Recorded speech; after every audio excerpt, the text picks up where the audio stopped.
আয়নাঘর এটি একটি গোপন বন্দিশালা। আয়নাঘর নামে পরিচিত এই গোপন বন্দিশালাটি গোয়েন্দা সংস্থা ডিজিএফআই দ্বারা পরিচালিত। আয়নাঘর বা গোপন বন্দিশালা এই বিশেষ কারাগারটি প্রধানত হাই ভ্যালু ব্যক্তিদের আটকে রাখার ক্ষেত্রে ব্যবহৃত হতো। এই আয়নাঘরে বন্দীদের উপর চালানো হয় অমানবিক নির্যাতন।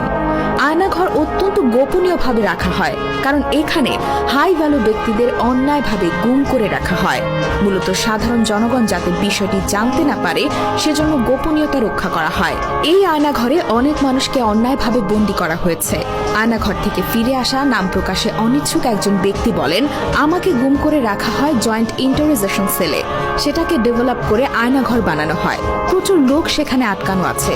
তারা মানবেতর জীবনযাপন করছেন। সেখানে নির্যাতন চলছে। দীর্ঘদিন তারা রাতে ঘুমাতে পারে না।